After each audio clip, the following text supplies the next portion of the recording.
తక్కువ సమయంలో ఎక్కువ ఇన్ఫర్మేషన్ తెలుసుకోవడమే స్మార్ట్ పీపుల్ చేసే పని. న్యూస్ పేపర్ లాంటి క్లారిటీ, న్యూస్ ఛానల్స్ కంటే క్వాలిటీ. ఏంటి ఇంకేంటి? 4 Sides TV app download it. నమస్కారం చరణ్ కౌశిక్ గారు. నమస్కారం. ఎలా ఉంది గత 10 ఏళ్ల పాలన మార్చి గత 10 ఏళ్ల పాలన వద్దనుకొని ఈ కాంగ్రెస్ పార్టీ పాలన కావాలని తెలంగాణ సమాజం ఏరుకోరి మరి మిమ్మల్ని తీసుకొచ్చింది.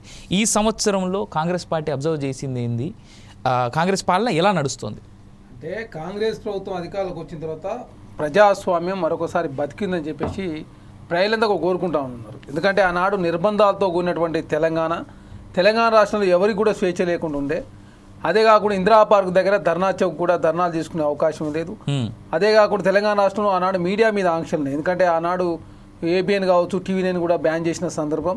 అదే కాక చాలామంది అని యూట్యూబ్కి సంబంధించినటువంటి చాలామంది అరెస్ట్ చేసిన సందర్భం. కాబట్టి తెలంగాణ రాష్ట్రంలో కాంగ్రెస్ ప్రభుత్వం అధికారులకు వస్తే నీళ్లు, నిధులు, నియామకాల అస్తిత్వం, ప్రజాస్వామ్యం.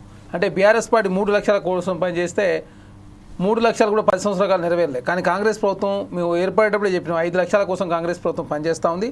దానిలో భాగంగా నీళ్లు, నిధులు, నియామకాల అస్తిత్వం కింద నుంచి మొదలు పెడితే అస్తిత్వం అంటే ఆనాడు టీజీ కోసం పోరాటాలు జరిగినాయి. కాబట్టి టీజీ ప్లేస్లో టీఎస్ తీసుకొచ్చింది కేసీఆర్ గారు. కాబట్టి టీఎస్ ప్లేస్లో టీజీ తీసుకొచ్చిన సార్.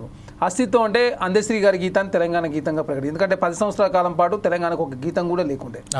అదే కాకుండా తెలంగాణ రాష్ట్రానికి ఒక తెలంగాణ తల్లి కూడా విగ్రహం లేకుండే. ఎందుకంటే 2007లో తెలంగాణ రాష్ట్రంలో ఆనాడు విజయశాంతి గారు తల్లి తెలంగాణ పార్టీ ఉన్నప్పుడు కూడా సుధగాని వెంకటేష్ అని చెప్పి యాదాద్రిలో తెలంగాణ తల్లి విగ్రహాన్ని ఆనాడే పెట్టి 2007లో ఆ తరహా విగ్రహాన్ని కొంత చేర్పులు మార్పులు చేసి మొన్న కాంగ్రెస్ ప్రభుత్వం అధికారంలోకి వచ్చిన తర్వాత తెలంగాణ తల్లి విగ్రహాన్ని సెక్రటరీ నడిబోర్డులో కూడా ఏర్పాటు చేసుకున్న సందర్భం. అదే కాకుండా అస్తిత్వం విషయంలో గద్దర్ గారి వర్ధంతిని, జయంతిని అధికారికంగా నిర్వహిస్తా ఉన్నాం. గద్దర్ గారి పేరు మీద నంది అవార్డులు. అదే కాకుండా కవులు, కళాకారులు గుర్తించే ప్రయత్నంలో భాగంగా మొన్ననే 9 మందిని గుర్తించి వారికి ప్రశంసా పత్రంతో పాటు ₹1 కోటి, అదే కాకుండా న్యూ సిటీలో 300 గజాల జాగా.